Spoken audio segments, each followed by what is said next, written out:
amazing how in brief moments that you can be overcome with a panic or a terror. I was telling Scott just a minute ago,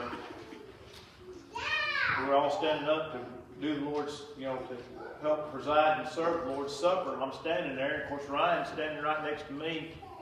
And I see Woodard and Scott both coming up this side. And all of a sudden I panicked and I thought, I have asked 5 people to serve this morning. I don't know who I thought was standing over here. But I mean, just a brief moment of panic.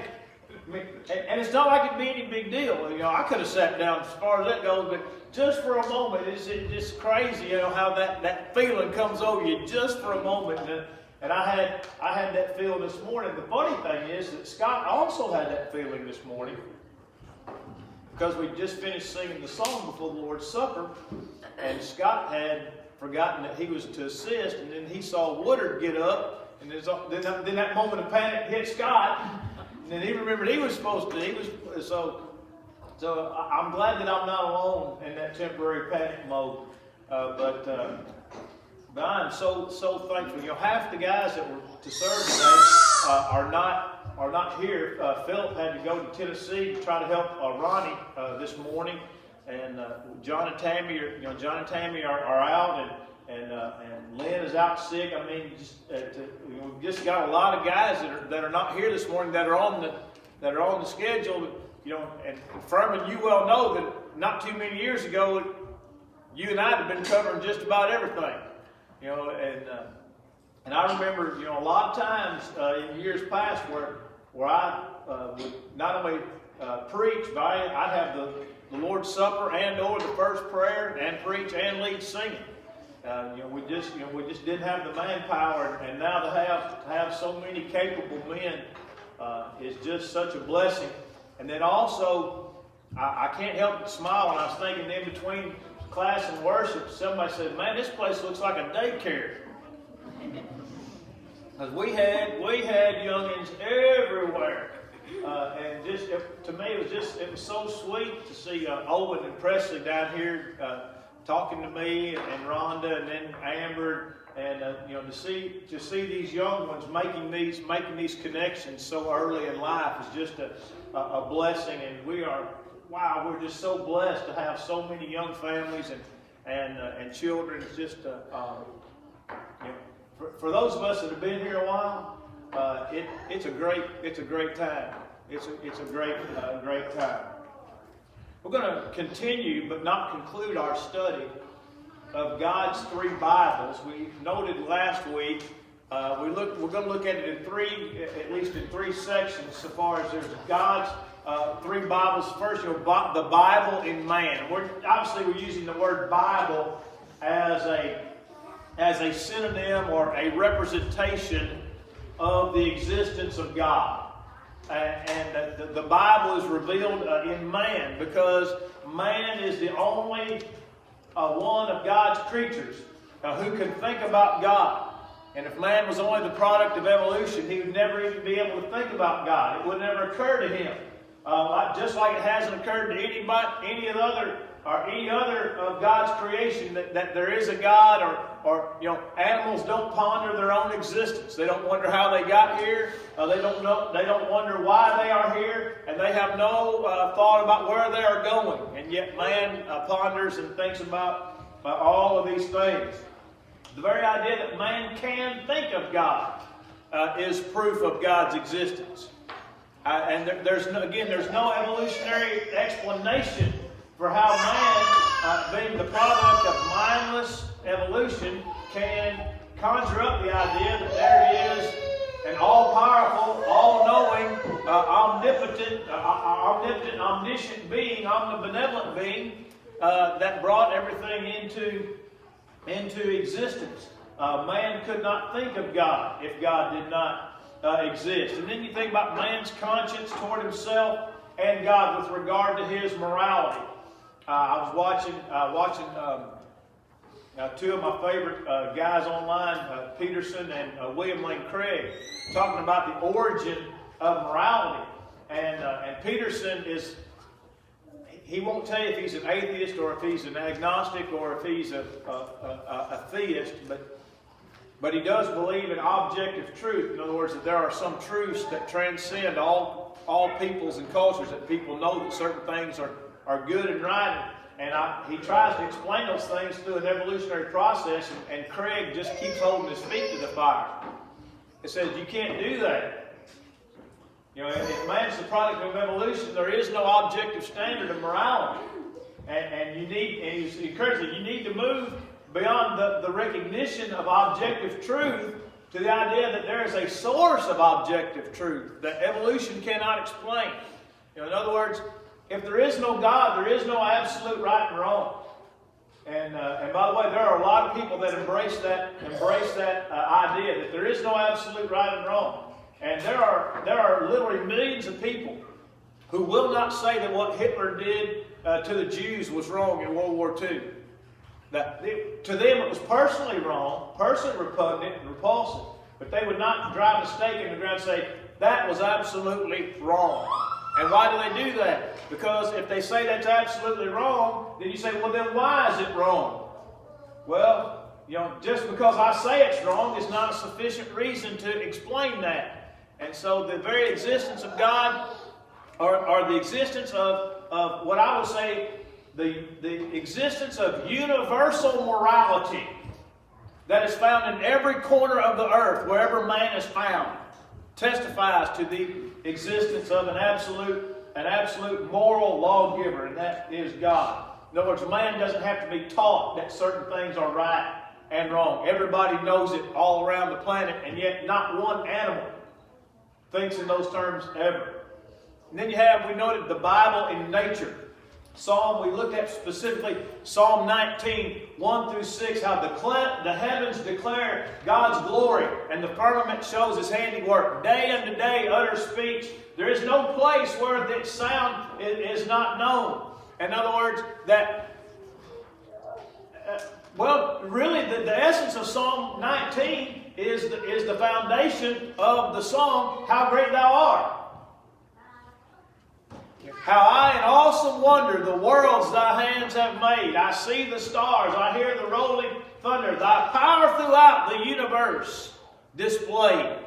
And so the very fact that we look up and we see what is around us, and we understand that these things did not happen by chance. They did not happen without a cause. And we'll talk some more about that, not today, but in our future studies as we think about reasons for the existence of God.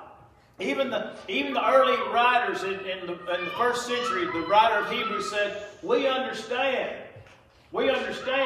that the things that are seen were not made from things that are visible. In other words, God didn't start with something and make the world. At some point you have to start with what? Nothing. Because if you don't, then you argue for what is called the eternality of matter. And that's a totally unscientific principle, that everything has just always existed. Or that just everything burst into existence. Things don't burst into existence. There has to be something, from which there is a bursting. Even if you wanted to argue that the universe was brought into existence through the Big Bang, an explosion of sorts, you still have to have some dynamite somewhere. You understand what I'm saying? There has to be something. Because as we said, I remember I called on Walter's deep philosophical worries last week. He said, if you start with nothing, what will you end up with, Walter? Nothing. Nothing, plus nothing equals nothing. And so we just know from the fact that the world exists that there has to be just the fact that we can know that the universe exists does not prove that the God of the Bible exists. It just simply proves that some God or gods exist. All right? And so we want to be clear in our thinking. And then I closed last week with the quote from William Paley in his book Natural Theology, where a man walks across a meadow and he sees a rock and he doesn't give it another thought. Why? Well, there's rocks everywhere. But if he walks across the meadow and he stumbles across this and he picks it up, he's going to look at it. And he's going to ponder it. Even if he's never seen a watch before or a clock. And he's going to look at this thing and he's going to immediately know what? Somebody made this. Why? Because they're not laying around like rocks. Somebody made this. Somebody just... And by the way, he doesn't even have to see the maker to know that the maker exists, correct?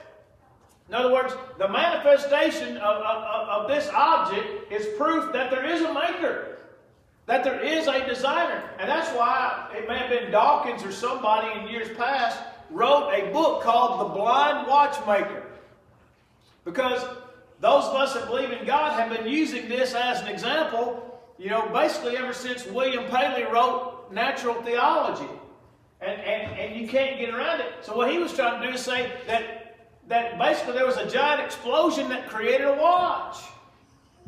That's why he called his book The Blind Watchmaker. Because we've been using timepieces for centuries to prove to people that things that are designed just don't happen. Well, now many of the atheists have moved into the realm of, well, you can't prove that there's any design in nature. In other words, you can't argue that there is a designer because you cannot prove that there is design. And I'm like, are you kidding me? There's no design. For example, there's no design in the human eye. By the way, if we're evolved from lower life forms, then how come I don't have eyesight like a fly? Wouldn't it be nice to have eyesight like a fly? Where you can see all the way around you all the time. You'll never get hit in the back of the head if you're a fly. Unless there's somebody that's a million times bigger than you with a giant fly swatter. In other words, if I evolved from a lower life form, then why don't I have an eye like a fly? Why don't I have all the good things that are by the way, there are things that animals have that are superior, superior to humans. I watched a gorilla, in a zoo many times, and he weighs 300 pounds, or maybe more, and he grabs something by one hand and just picks himself up with one hand. I don't know any man alive that can do that. Jeremy may be stout, but Jeremy can't do that. He don't weigh 350 pounds. All right? So in other words, if I'm the product of evolution, how come I'm not stronger than that gorilla? How come I don't have his strength? And so we see design everywhere that points, and we see evidence everywhere that points to design and not to some random act of evolution. I mean, wouldn't it be better for man to be as strong as gorilla? Wouldn't it make our lives easier? I mean, you ever pick up a 50-pound bag of dog food or horse food or your horse feed or something? You ever pick something up? Wouldn't it be great to just take 200-pound sacks of feed, just grab them on top, just tote them around? By the way, women can do that if they're as strong as women monkeys. So, I mean, you think about all the things that point to design and show us that we can't be the product of evolution because there are things that are beneath us that have aspects of their existence that are superior to ours. I mean, wouldn't it be nice to just stand still and jump 10 feet up a tree? Cats can do it. I mean, just think about all the things that are in the world that where animals exceed humans. Man, look at the ant. I mean, think about how fast an ant is. Miles per hour fast, he's not very fast, but based on how little he is, he's pretty fast. And he's really strong. I'd love to be that fast and that strong. You couldn't tell me nothing if I was that fast and that strong. No, I'd probably be the world's richest athlete if I were that fast and that strong. And so we look around at nature and we realize that there has to be a designer to the things that exist in nature. To deny that there is design in nature and in the universe is just simply to be willfully ignorant or dishonest. Now, what I want to start thinking about this week is the Bible. There's the Bible in man, there's the Bible in nature, and now we're going to look at what's called the Bible of Revelation. In other words, the actual Bible. No, the reveal, what we believe to be the revealed word. When I speak about revelation, if I'm not talking about the book itself in the New Testament, I'm talking about things that have been revealed to us by God. The Bible of Revelation. Now, the opening line of God's book is, in the beginning, God created the heavens and the earth. Now, the question I ask you is, first, does Genesis 1:1 prove that God exists? In other words, is that the proof that God exists because Genesis 1:1 says that in the beginning God created heaven and earth? Does that prove anything? Tell them, Walter. It don't prove nothing. It don't prove nothing. Doesn't prove anything. Genesis 1:1 assumes that God exists. And then everything after Genesis 1:1 all the way to the end of the Bible proves it. Does that make sense? You know, the Bible begins with the presupposition that God does exist, and then everything that we can find in the Bible after that point proves to us that what Genesis 1:1 says is indeed true. That not only is there a God who's all-powerful that made everything, but that God, that He exists, and that He did make everything, and that we can know that what the text says about God is true, accurate, and right. Now, the next question, and this is what we segue into our examination. Does the Bible show characteristics that deny that it is simply the product of human effort? In other words, men say, skeptics say, this was written by men and nothing more than that. It's just a product. It's just like Shakespeare or any other book, Plato, Aristotle, that there's really nothing in here. It's the work of men. The question is there anything in this book? Is there anything in this book that leads us to believe that it is more than the product of the mind of man?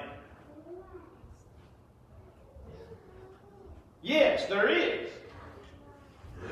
So then the next question logically is, if there is something in this book that tells man that it's more than just the product of the work of man, then what are those things? In other words, what is in this book that tells me that it's not just the work of a man, but it's the work of a divine mind, the product of a divine mind? And this is where we're going to spend the next 2 or 3 weeks at least as we think about these things. And these are, to me, particularly important to our young people. Very important to our young people to understand that belief in the Bible is not superstition. That belief in the Bible is not illogical. That belief in the Bible is not to abandon reason, or in other words, people say, well, you just have to accept the Bible on faith because there's no proof that it is what it says it is. By the way, in doing my research for this, I've seen over and over again that skeptics say, when I say a skeptic, I mean an infidel, a person that doesn't believe in God, doesn't believe in the inspiration of the Bible. They say, well, here's what faith is. Faith is the belief in something when there is no evidence for that thing. When there is no evidence for that thing. And that's not faith at all. The Bible says that faith is the substance of things hoped for and the evidence of things not seen. In other words, when a jury convicts a criminal and there is no eyewitness to the crime, the jury takes the evidence, and in faith that evidence is compelling and correct, they render a guilty verdict, or they render an innocent verdict. No, they render a verdict based on the evidence, but none of them have seen anything, correct?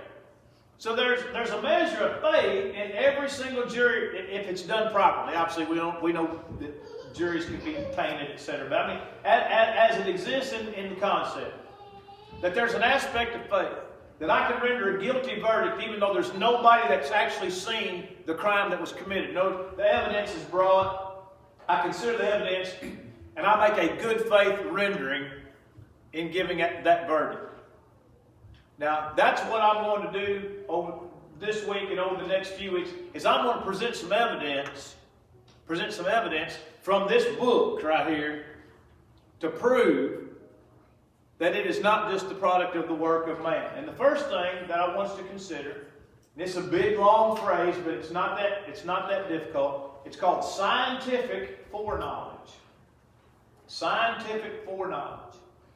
Now, scientific foreknowledge just simply means that there are things in this Bible, in this book, that men wrote about, but that they could not know it by experimentation or observation.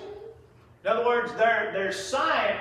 The Bible is not a science book, but the Bible does contain statements of science. Does that make sense? For example, in Jeremiah 33:22, the Bible says expressly, you can't count the stars.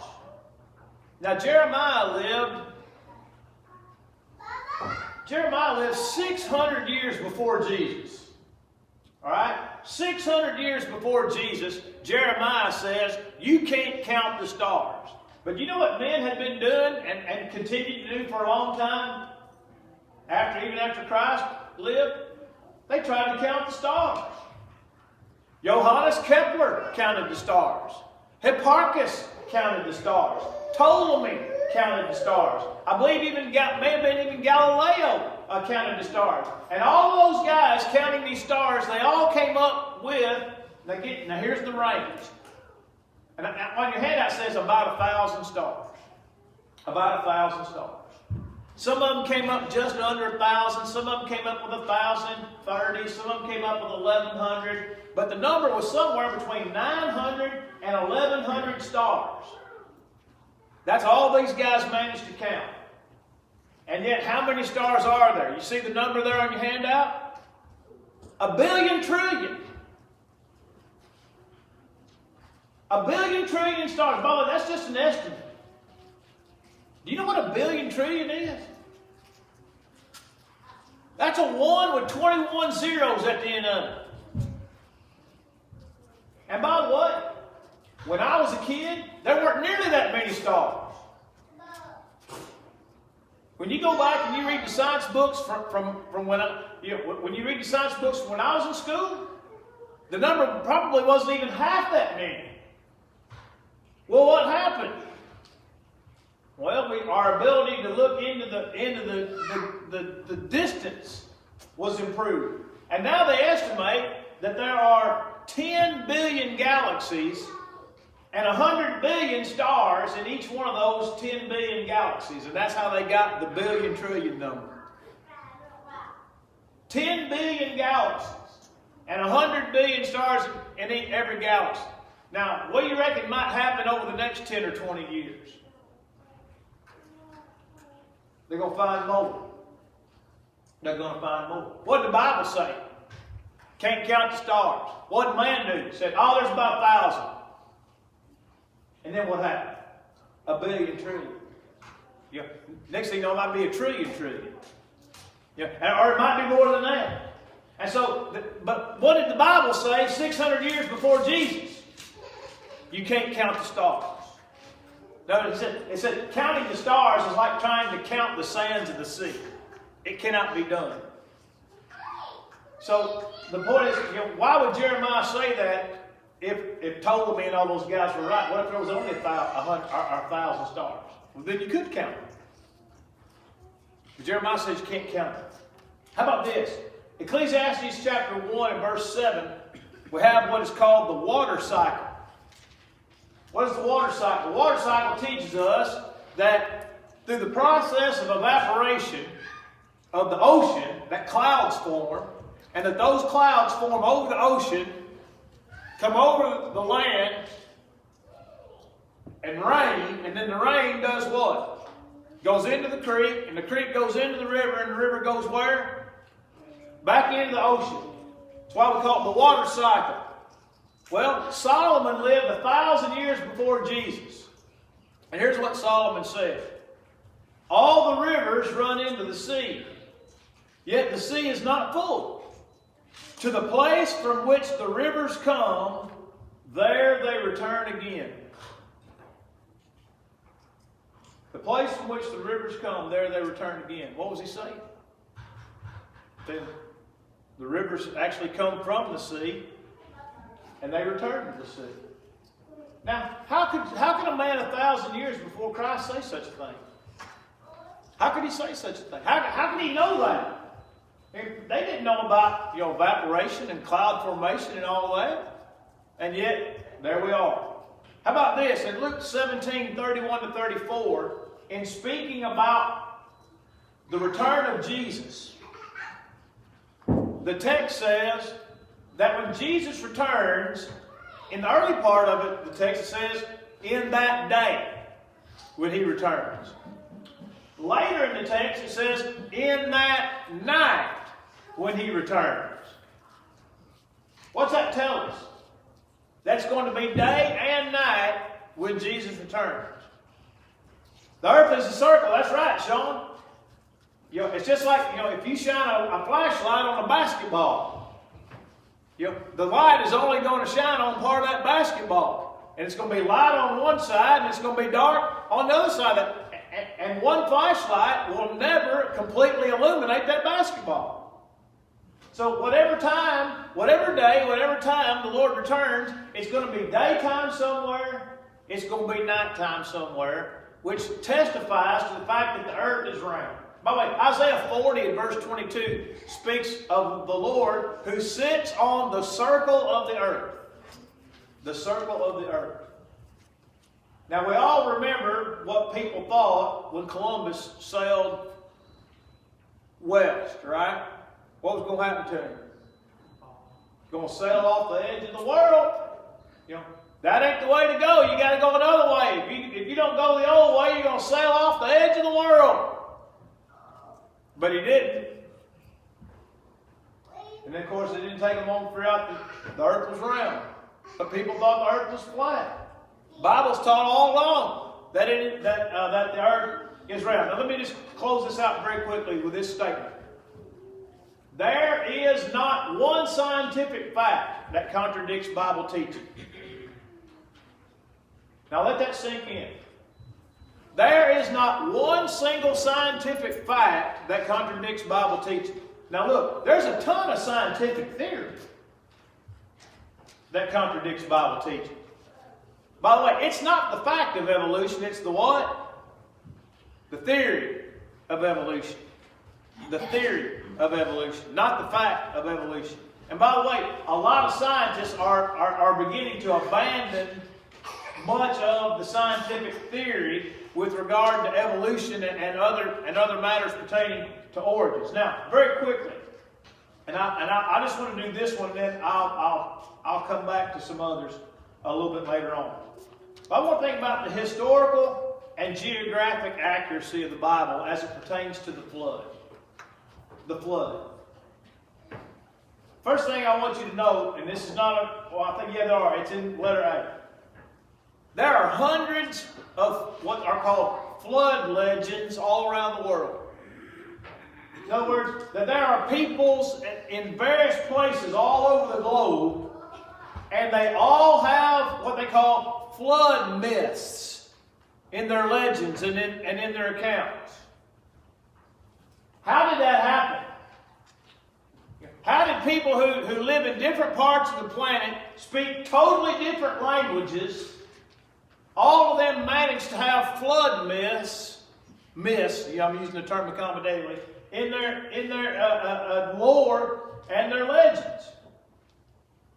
Well, I think Genesis chapter 11 would help us understand that. Genesis chapter 11 is the account of the Tower of Babel. Now, we all know what happened with the Tower of Babel, right? All of the men who had survived and propagated following the flood, by the way, the flood ended there in Genesis 8 and 9, so we're talking about a period of time not far removed from the flood. Everybody's living in the same place. The Tower of Babel was built as a monument so that people could see it and not get too far away from it. In other words, we all want to live here together. We don't want to get separated. The only way for us to do that is to build some kind of monument that allows us to keep our bearing. So they built the Tower of Babel for the purpose of keeping everybody in the same place. Is that what God intended for man? Did God intend for all men to live together in the same place? No, He said, go and multiply and fill the earth. And fill the earth. Now, what happened at Babel? What happened at Babel? God confused their languages, right? In other words, everybody was of one nation and one language, and then literally overnight, there's a multiplicity of languages. Can you imagine what that must have been like? Walking around speaking in a different language until you found somebody that understood what you said. You just wander around. It's like me and Bill Burke wandering around Rome when we got lost. I should have never listened to him. He's terrible with directions. He said, I think this way looks familiar. Let's go this way. Guess what we ended up? Lost. So what did we do? We wandered around asking people for directions until we found what? Somebody that could speak English. Because we asked one woman where we were, and we showed her a map, and she started talking to us in Italian. And she spent about 5 minutes explaining to us exactly where we were and exactly where we needed to go. And how much? And what did we know when she got done? Not one thing more than when she started. We finally walked around until we found a policeman that could speak English. Well, that's what was going on in the Tower of Babel. People just kept wandering around until they found people that spoke the same language, and then those people that spoke the same language, they went in one direction, and people that all gathered together that spoke a different language, they went another direction. Because look, there wasn't those needing living together anymore because you couldn't understand what anybody said. It's like talking to Dwayne.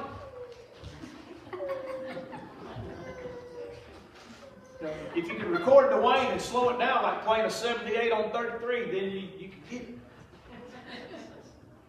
And so everybody's speaking different languages went all around the world. But guess what did not change? The fact that they had all lived basically within the lifetime of the flood. Their life experiences didn't change. The knowledge that they had didn't change. Everything that they knew from the flood forward didn't change. The only thing that changed was their language and where they lived. And that's why the Chinese symbol for a boat is a vessel, the number 8, and mouths. Three symbols. A vessel, the number 8, and a mouth. Do we know anything about a boat that had 8 mouths on it? Maybe Genesis chapters 6, 7, and 8. The Chinese word for garden is a combination of these symbols: dust, breathe, 2 people in an enclosure. Does that sound familiar to anybody with a garden? Dust, breathe, 2 people, and in an enclosure. The Chinese word for forbidden is the symbol of trees plus command. The Chinese word for lust is a symbol of 2 trees plus a woman. 2 trees plus a woman. Now, how did the Chinese language end up like that? How did that happen? Because all the things that those people knew from the flood and the time before it went in with them with their respective languages. And so when we start thinking about things like the flood and other things, and we see that these things are known and believed or represented by people in different places all over the globe, there's only one logical reason. There's only one logical conclusion. That thing actually happened. That flood actually happened. And the people that lived in the days following remembered it, and they passed it down and made it a part of their respective languages They were dispersed in Genesis chapter 11, Tower of Babel. That's just one. Look, I'm just getting started, y'all. But I'm done for today. I'm just getting started, but I'm done for today. We're going to start looking at some more things, Lord willing, that we can learn in the realm of science, and in the realm of history, in the realm of geography, and then within the realm of prophecy, that all point and conclude that this is not just the work of men. There is a divine mind that is revealed in this book. And then once we establish that, then we'll have to learn, what does this book require of us? Once we establish that this is the Word of God, then we have to answer the question, what does God require of us? And then we'll be done with that. We're going to extend the invitation to anyone that's here that needs to obey the God that gave us this book. What does the Lord require of us? He requires that we believe in His Son, Jesus Christ, John 8:24. He requires that we repent of our sins, Luke 13:3 and 5. He requires that we confess our faith in Christ before men, Matthew 10:32.